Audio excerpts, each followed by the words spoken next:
Hello, friends. This is Dave Hurwitz, executive editor at ClassicsToday.com, here with the next installment in John Storgards' boring Shostakovich cycle. I got to give Chandos credit. I have to do. I mean, they stick with their people, which is all too rare these days. And when they have a program, they generally execute it to the end, and it's okay. But here the term execute is kind of appropriate because Storgards has never shown any particular affinity for Shostakovich. None. And his recordings up to this point have been uniformly disappointing in this composer. And this one is really no exception. The coupling is interesting. See, it looks so good on paper. You've got the first symphony with the third. Now, normally, the third symphony gets coupled with the second symphony because people hate both of them. And so when you're doing Shostakovich cycles, it makes sense to stick them together and get rid of them quickly, at the same time. And then you can go on to the more interesting symphonies later, or let's put it this way, the less experimental, the less embarrassing, however you want to describe them. I think they're interesting. They're interesting within the context of Shostakovich's work as a whole. They're a necessary phase. But on the other hand, do you play them a lot? Yeah. And the second, which is really quite short, it's like 20 minutes long, and it has a factory whistle in it. You can, and it's wildly experimental and chromatic and gnarly sounding. It's kind of fun.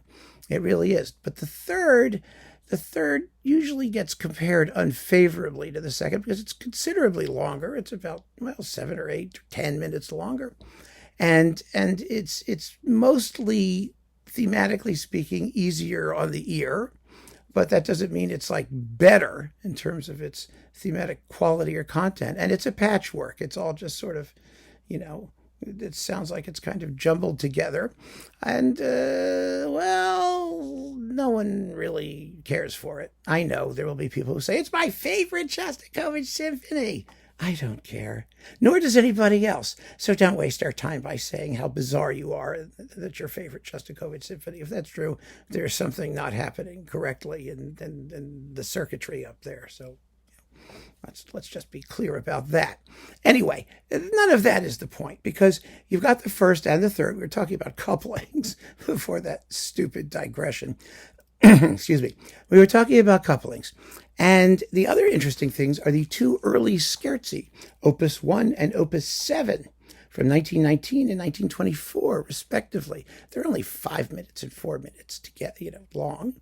But they're interesting because the first scherzo sounds nothing like Shostakovich. It sounds like a late Russian romantic ballet composer, basically. And it's fun to play for like your friends and say, who wrote that? See if anyone guesses it. The second scherzo, just a few years later, he's becoming himself. First of all, the rhythms are nicely syncopated, not as four-square. There's a big solo piano part that resembles the scherzo to come in the first symphony. It's very, very interesting. And the performances of these two early works are okay. They don't take any particular, interpretive vision. They're just short and rhythmic, and you just beat time, and they play, and they come off okay. But then we get to the first symphony. Oh, the first symphony. And this is where Storgards starts to just lose it. He doesn't lose it badly. He's just boring. He's really, really boring. The first movement. Oh, dear. It's all those little solo licks that seem to be patchy, and they have to be characterized. The BBC Philharmonic just doesn't have the color and the personality, especially in the solo winds. I hate to say it because they're good players. But when that clarinet comes in, the strings,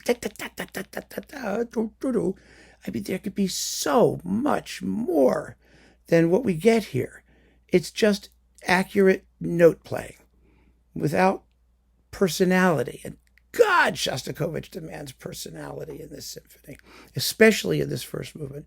Then once the march gets going, da da da da da da da da da da. Well, Storgards, it's a mincing march. It's slower.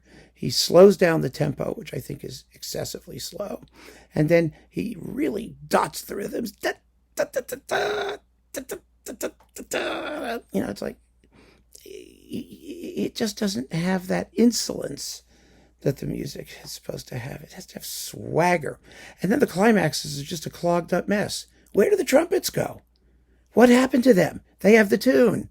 Da, da, da, da, da, da, da, da, da, da. I mean, you got to hear it. You don't. It's ugh. The first movement's a mess. The scherzo, well, we just did 2 scherzi. They're quick and fleet. So this is quick and fleet. It goes very quickly. It could have more rhythmic oomph, but it's okay. The slow movement, well, the oboe solo at the beginning I find to be a little quavery. It has to have more of a laser focus and less vibrato, quite frankly. For all of those who think that I'm a vibrato guy, well, where appropriate, yes. It just sounds a little whiny to me, actually. And the movement itself needs more shape. You know, it has more eruptive things happening in it, but they're not erupting enough. And then the finale is just dull. I mean, it does its thing, and it's dull. Dull and uninteresting. So that's that symphony. Then we got the third, which, as I pointed out, everybody loves to hate. This is just too slow. It's sluggish. It's 32 minutes long, this performance, 32 minutes and 50 seconds. You know, that seems to be the thing these days. Most people take about half an hour for it. But, you know, Kondrashin took like 26 minutes. Oh, God, what a difference that made. You know, if it's not great music, play it like it's urgent music. I mean, it's just a good idea, you know, generally speaking. I mean, the chorus, the Hallé chorus, they're okay. But, you know, there's got to be socialist, realist punch to this music. And these are the least people in the world who are going to provide that. I mean, let's face it. It's just way too tame all the way through.